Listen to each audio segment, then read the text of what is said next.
how long have you been in Canada?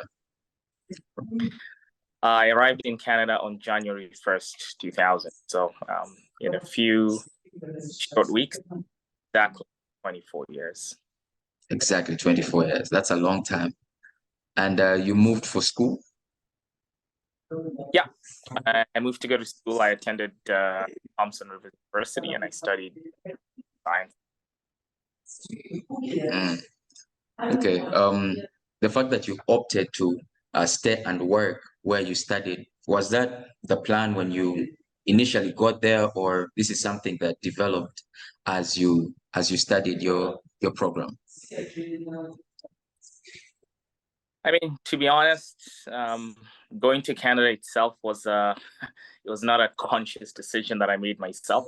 I always credit it to my roommate uh, in England, where I lived at the time. He did all the work, and I followed along. I went to Canada.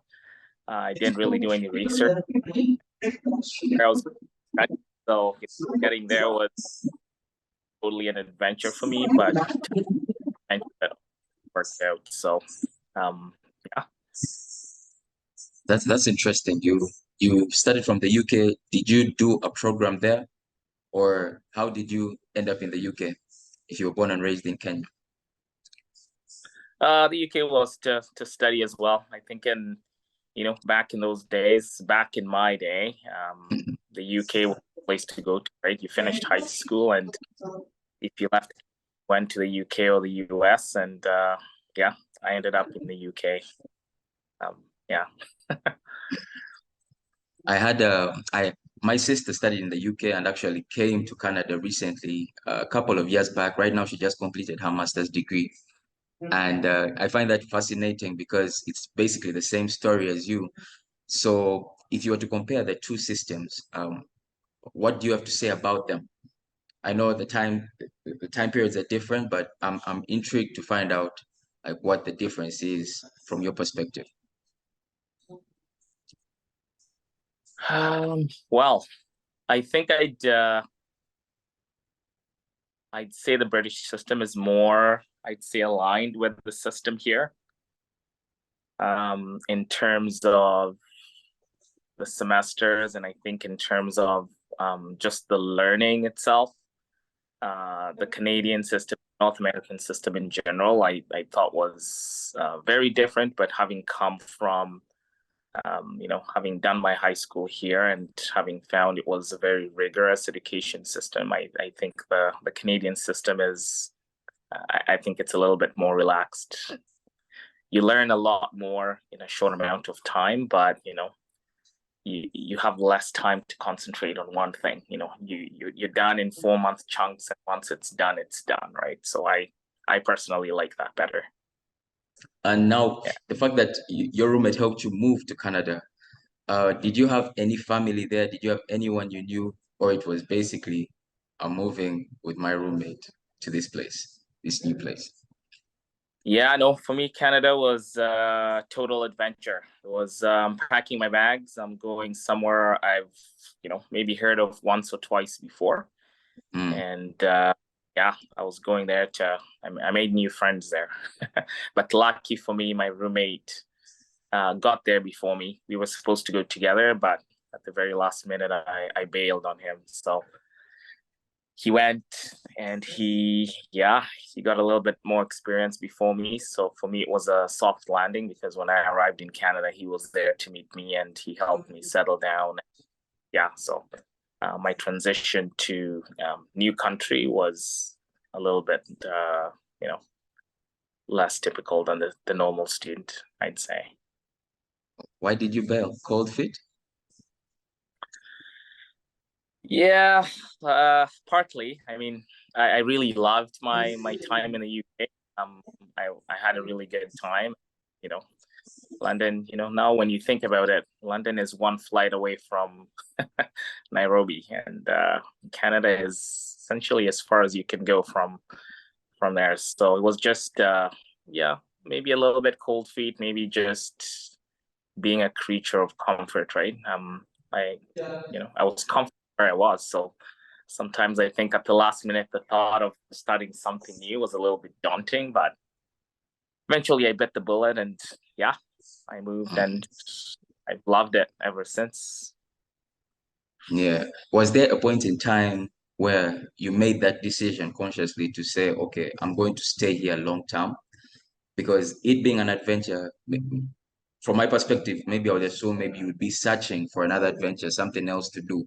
But for you to decide now, 20 years plus, I'm now in this country, how did you reach that decision that now I'm settling here, this is going to be my home? Well, while I was going to school, I met the person who is now my wife. So I think that has a a big part to do with it. I don't think when I went to Canada, immigration was not top of my mind. It's not something I even thought about. My goal was to go and study and then see what else the world had to offer. But yeah, I met my wife and yeah, we married now 22 over 22 years. So yeah, she had a big part to play in that. Yeah, the things we do Canada. for love, huh? So they say. Yeah. So at this point, I'm not sure what you are. Are you a permanent resident or a citizen? No, I'm a Canadian. Ah, okay. And I'm now curious, what's the difference in the process of becoming a permanent resident and a citizen?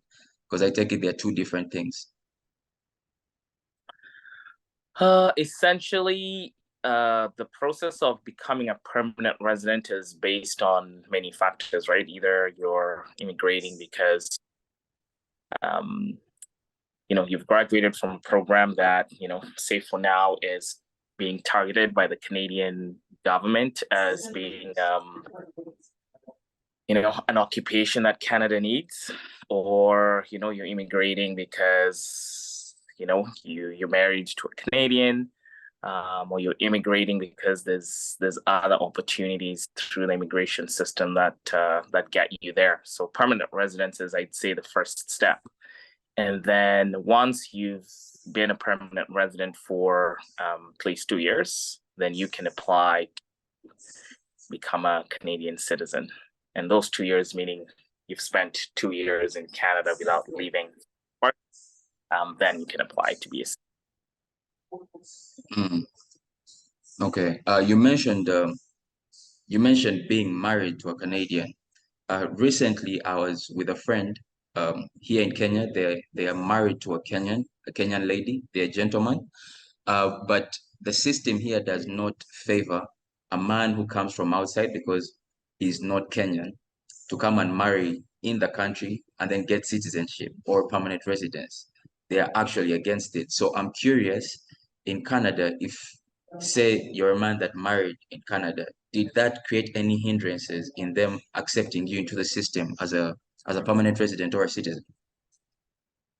No, I wouldn't say so. And I mean, every government is different, right? So just because it's worked in Canada doesn't mean that it works elsewhere. Every government sees these things differently, and there's just because you get married also doesn't mean that you will be eligible for permanent residence too. I think the one thing that's come up a lot in the past several years is people getting married for the wrong reason, right?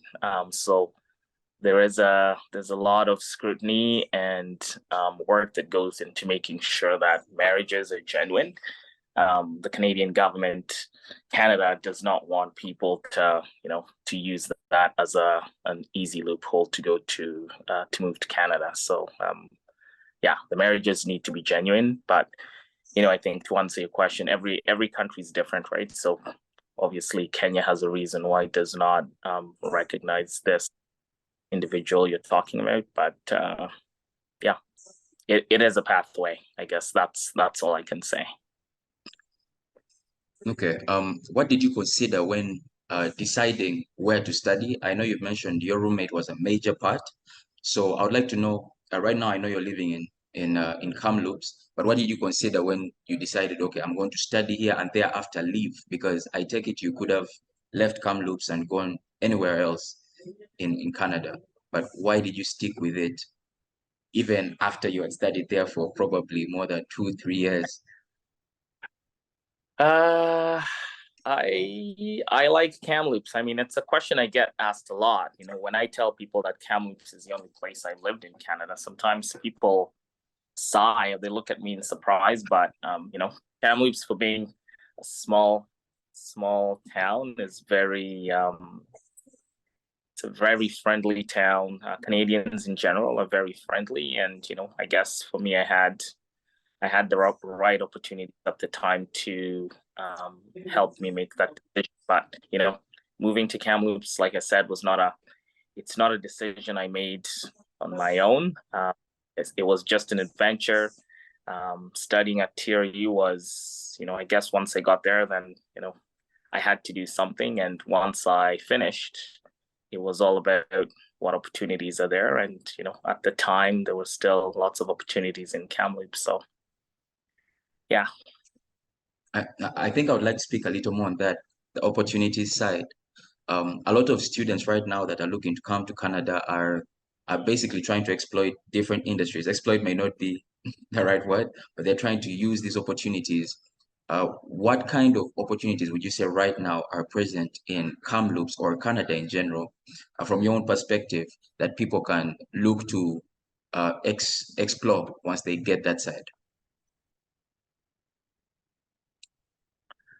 Well, I can't speak for every other part of Kamloops. I'll speak for Kamloops, but I think Kamloops is representative of a lot of places in Canada, and that's by saying that, you know, I mean, we have a lot of students who graduate every year, you know, every June and every October, and students are graduating from different programs.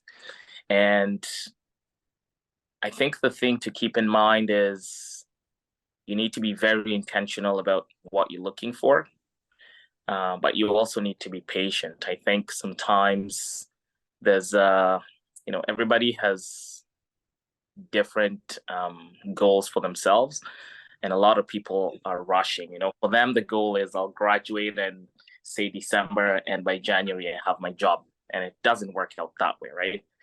Um, it could take you half a year, it could take you a year, it could take you more time to find something that is in your area. But you know, you just need to put yourself out there. You know, you need to make connections. You need to be applying for the position.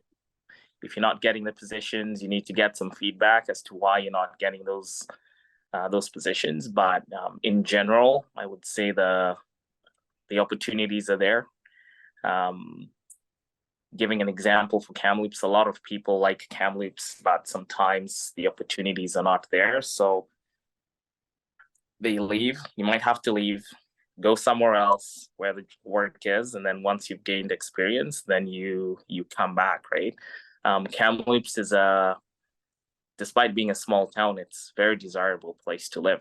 A town of about 100,000 people. So you know, depending on what kind of work you're looking for, there's only so many opportunities, and those opportunities might be more abundant if you move to a bigger city or a different city, right? Go gain the experience and then come back. But in general, the work is there. Canada is a country of immigrants, and we need people to come and study and hopefully want to stay long term. What other jobs have you done outside what you're currently doing? I worked at a bank for about a year after graduating, and then I worked at the university residence. They were looking for somebody to build them a database to track their applications. So that was a 6-month contract, and then that morphed into the job opportunity became available towards the end of the 6 months at the residence.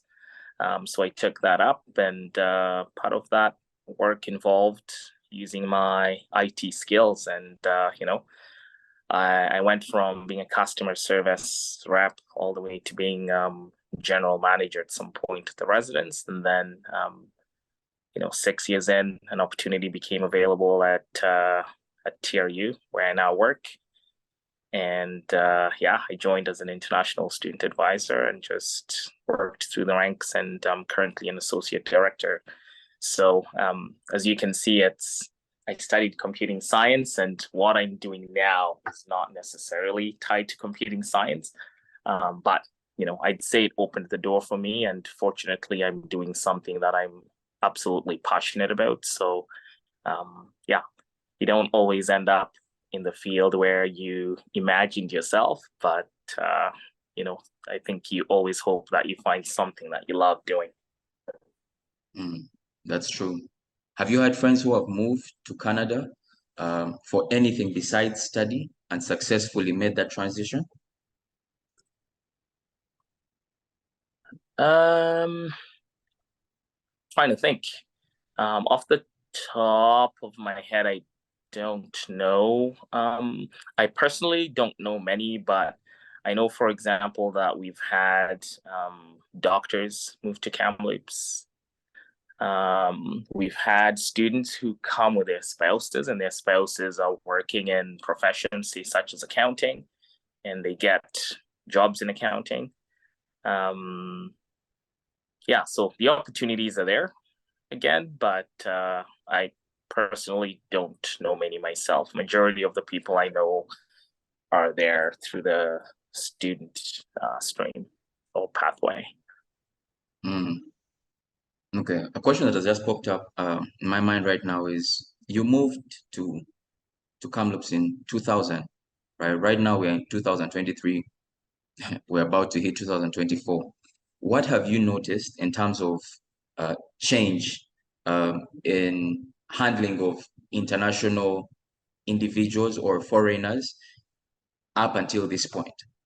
Have you noticed any changes that maybe are notable that you could share with our audience?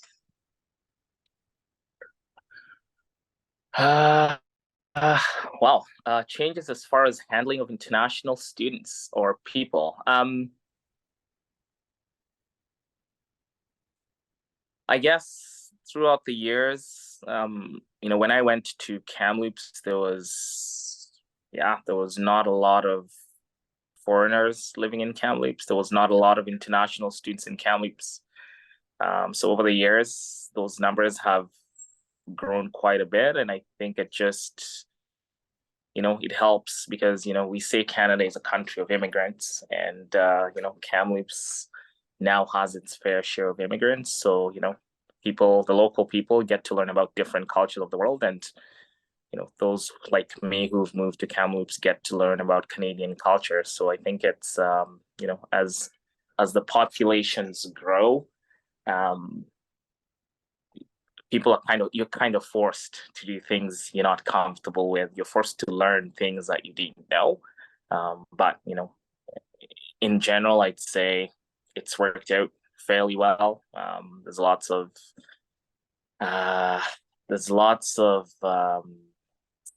growth that's happened in Kamloops over those 24 years, and international students, I guess immigrants have played a role in that or contributed to it. So, for me, I'd say it's been positive for the most part. Canada is how I viewed it, and even just based off of this conversation, it's one big cultural melting pot. So I'm curious to find out what kind of changes in terms of, let's say, culture shock, like when you first got there, what are some of the things that you felt maybe now I need to change or I need to get acclimated to in order to fit in this space as a Kenyan? Well, for me, Canada was not my first time moving abroad, right? So I think the transition was a little bit easier. But if I'm to answer that question based off of my first time moving away from home, food tastes different. The weather's different. The culture is different, and if I compare even the UK and Canada, the Brits are very they're friendly, but they tend to mind their business a lot more. Canadians are very, very friendly and really want to know.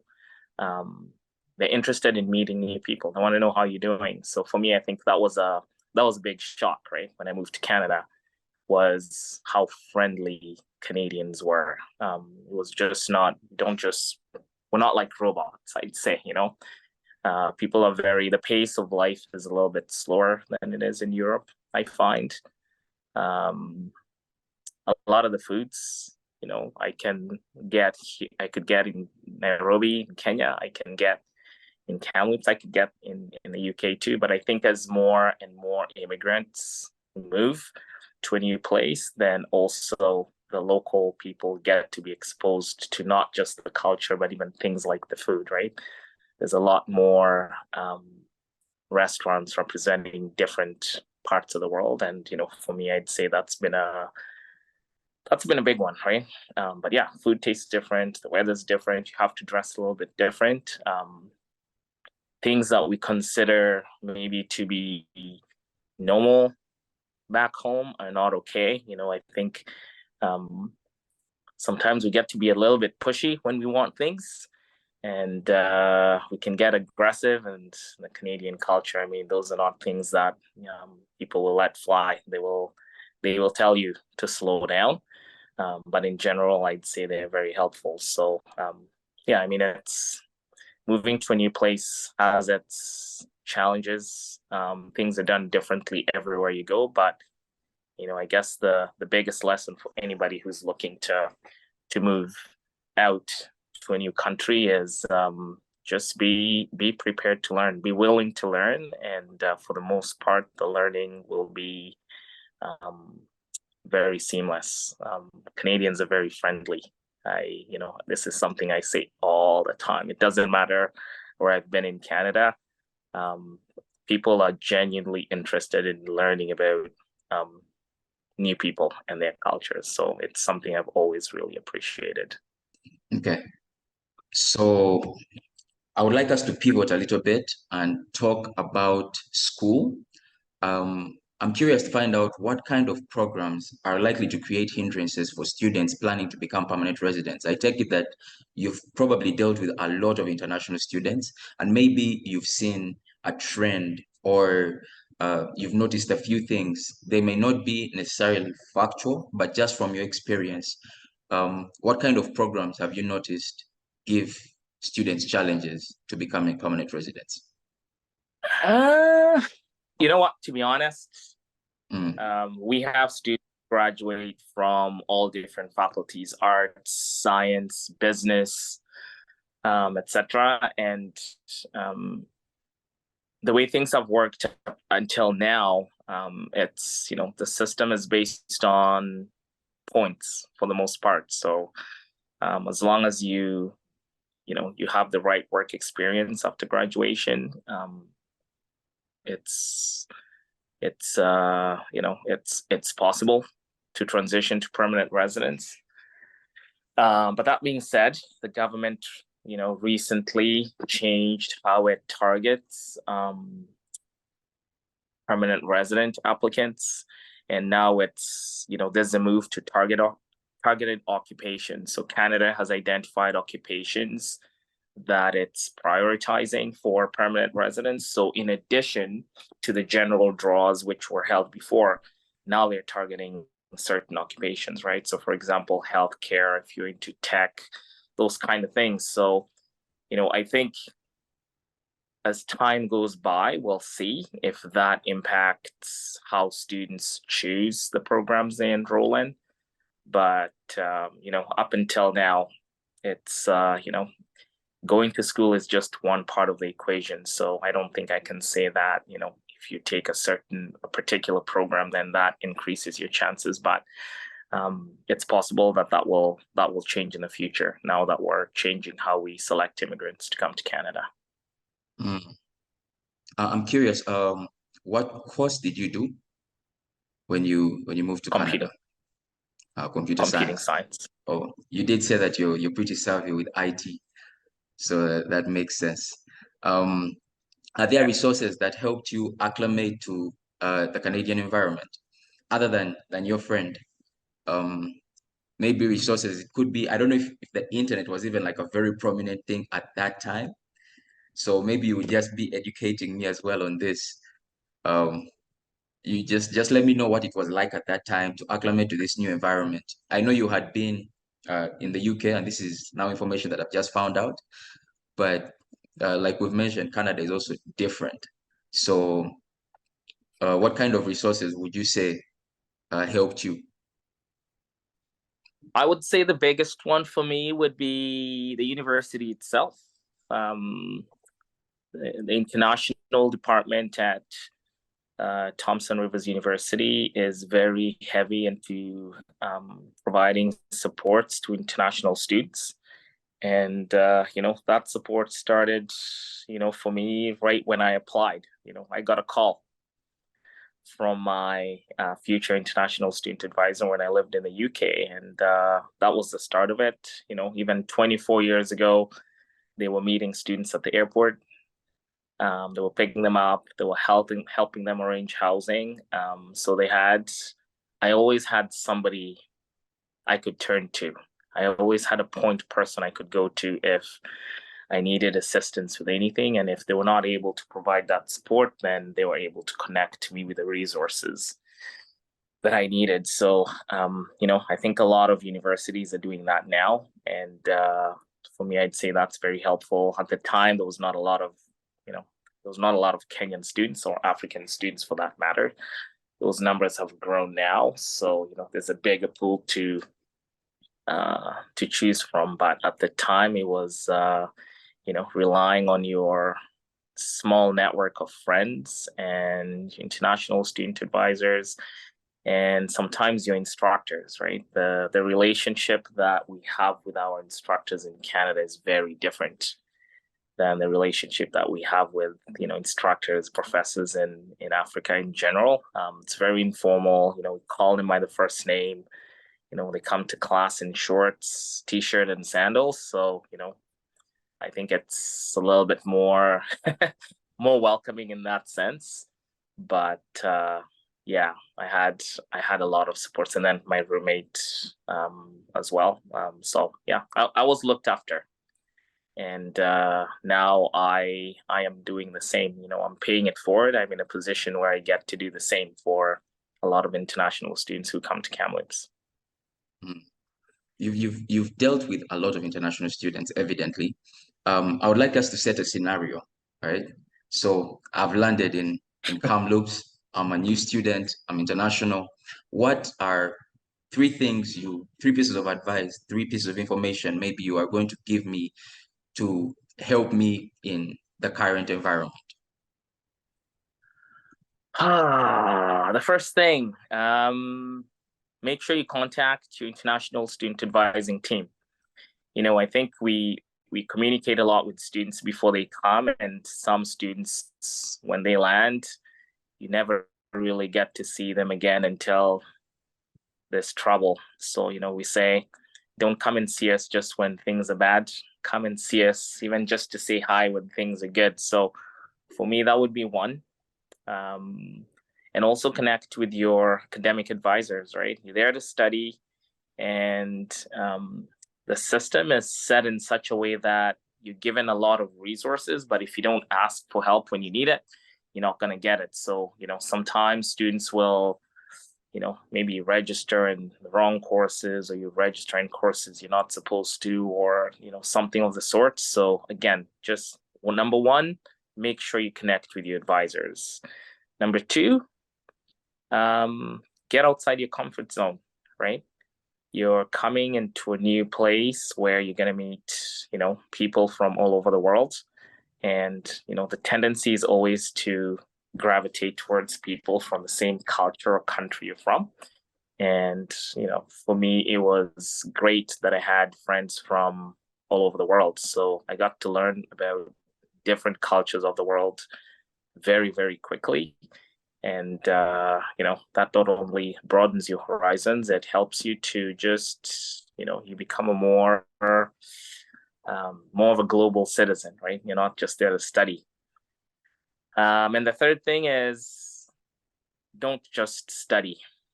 I think in the African culture, books and grades are king, and the Canadian system of education is very different. They want to know what else you're doing outside of your classes. Are you volunteering?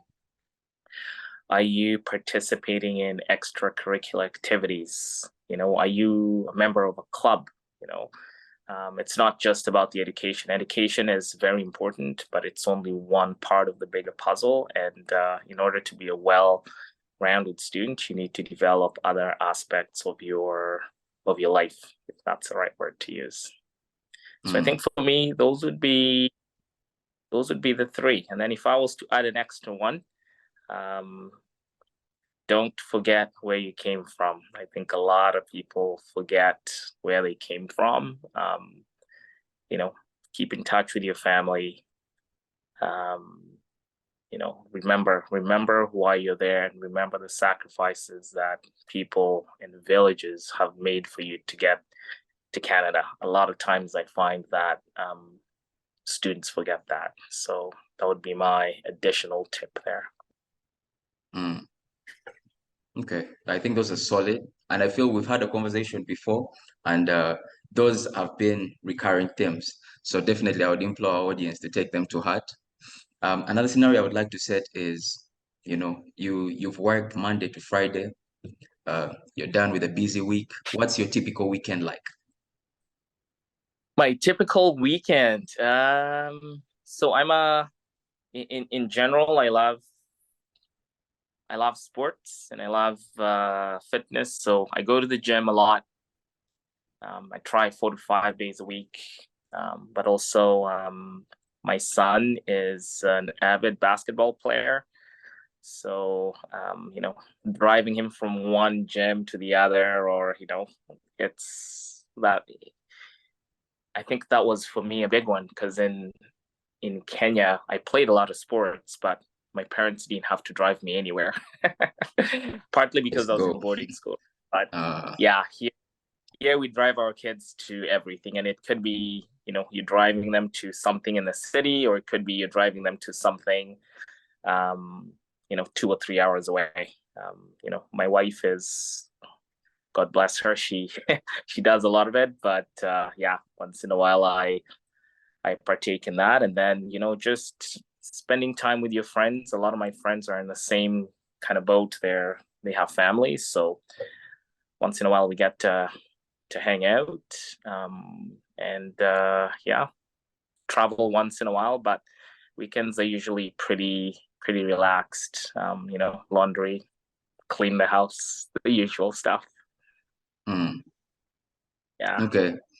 What are some of the must-do things, like someone who comes to Kamloops? Because right now, I know Kamloops this is your base. I take it 2 decades. You must have explored almost everything there. So, someone has come to Kamloops. Maybe they're a student. They're into exploration. They want to really discover the city. You could give us a couple of things someone must try. Every student at least must try once when they come to Kamloops. So Kamloops is a very outdoors town. If you're into trying snowboarding, skiing, cross-country skiing as well, those are all things that are available. And even in the city itself, there's a lot of, we call it snowshoeing. Put on this big kind of metallic shoe and you just walk in the snow. And it's a good way for a lot of people to get exercise. Outside of that, hiking is big during the warmer months. Every sport you can think of that we would play here in Africa, we play there. So sports is big. Lots of ethnic restaurants, which I would say rival what you would find here. So I'd say those are the, Kamloops is really an outdoors person's town. So those are, I think, the big ones. Everything else, the movies and all that, we have those things here. But for me, I'd say if you're coming to Kamloops, you're coming, you'd like it if you're really outdoors person, when that's regardless of what weather we're experiencing. Okay. And that's something I can also like kind of speak to experience-wise. One of the things that I really liked about Kamloops is the water bodies. There's a lot of water there. There's rafting, not rafting, it's with the small boats. I don't know, I don't know what the activity is called, kayaking. I think it's kayaking. I Yeah, like seeing that kayak. sitting at the beach. There's just a lot of outdoor activities. Hiking, I tried it a couple of times. So I feel it's Fish. the perfect place for the outdoorsy person. You were saying? If you like fishing, Kamloops is Mm, big for that. And now mm, paddleboarding, really big too. So just like kayaking, but on a paddleboard. mm. It's really, yeah, people find it's good exercise, and it's a good way for them to get out and enjoy the waters. There's a lot of, I think they say there's 200 lakes within 40-minute drive of either side of Kamloops, right? So, Mm. yeah, quite That's amazing. 200 water bodies Yeah, is crazy. yeah, That's crazy in a small town. yeah, Yeah, right. yeah. In hindsight, is there anything you would have done differently um throughout your journey being in Canada from the time, going there and leaving there? Is there anything you would have done differently up until this point?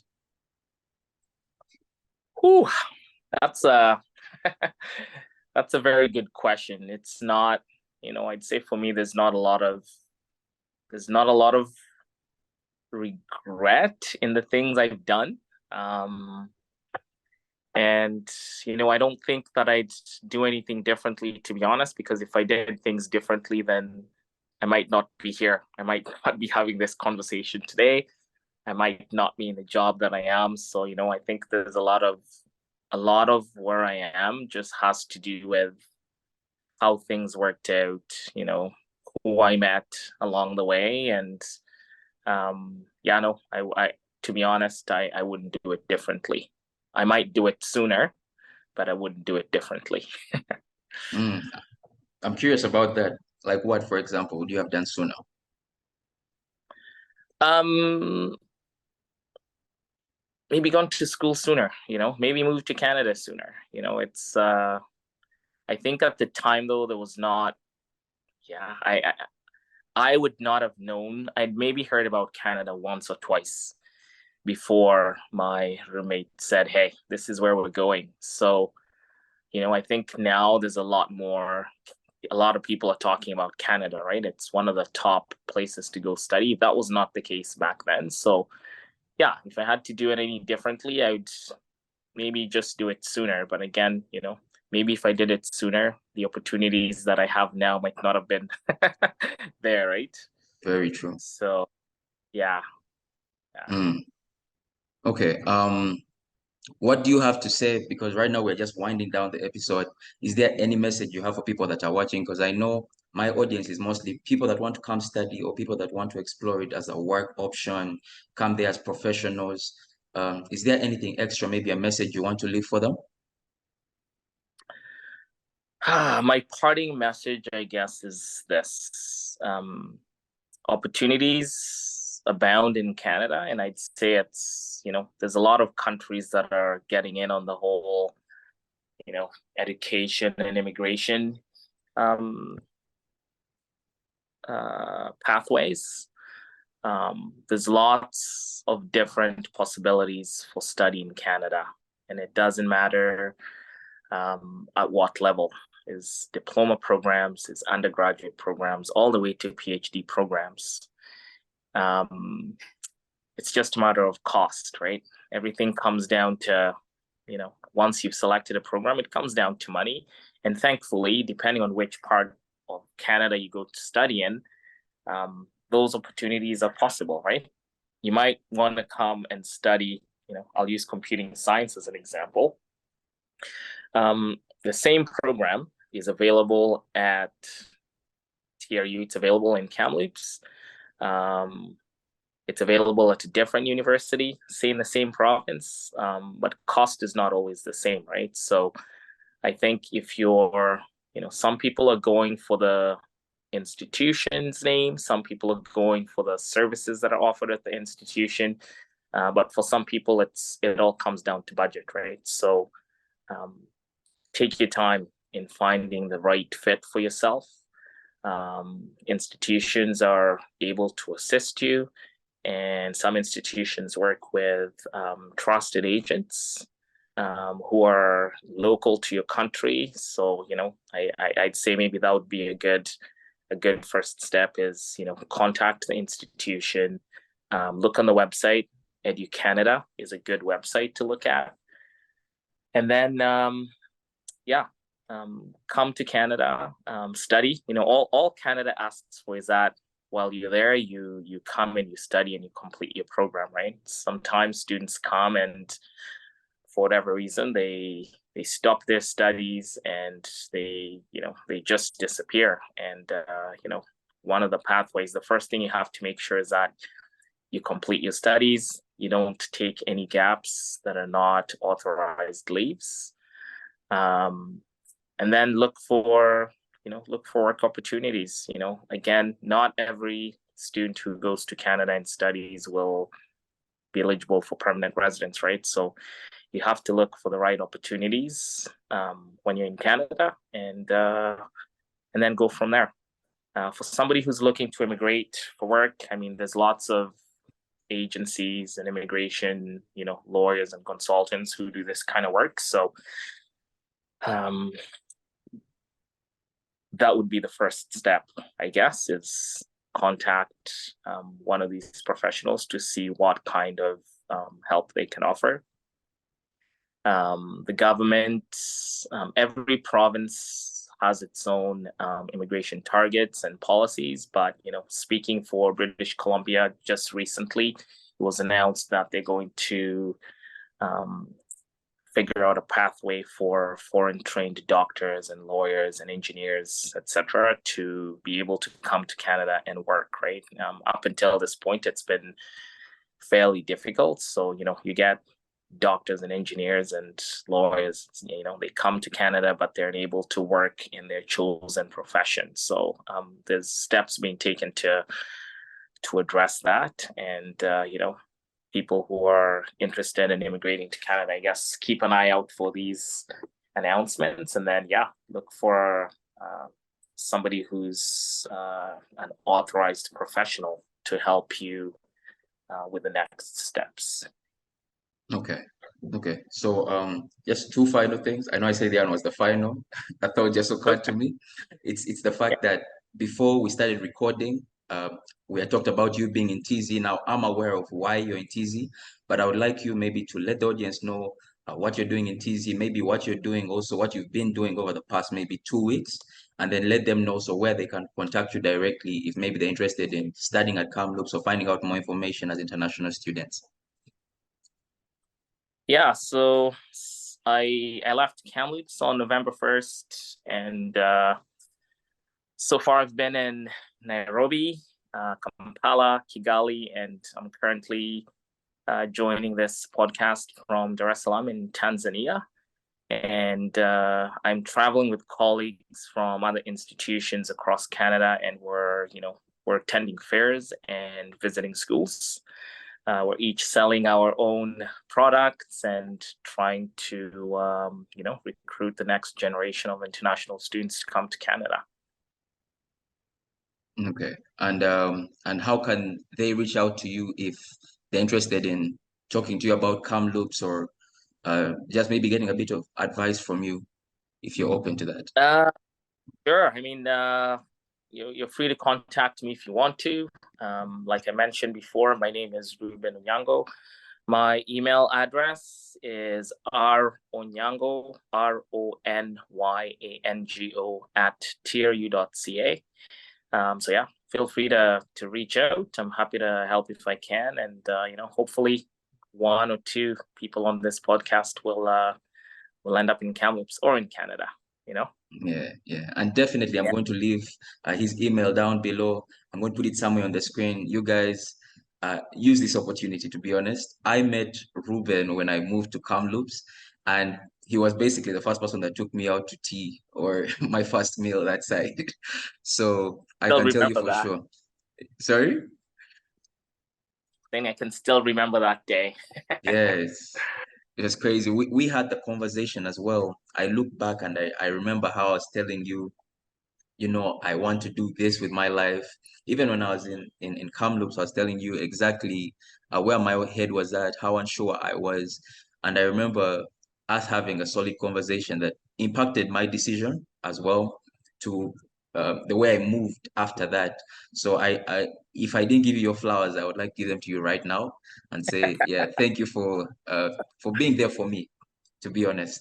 So yeah, I just wanted to do that as well.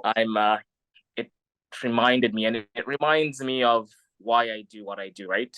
There were many people who came before me who paved the way for me to be where I am, and it always gives me joy to pay it forward. So, I'm happy that we connected, and I'm happy that you seem to be loving what you do.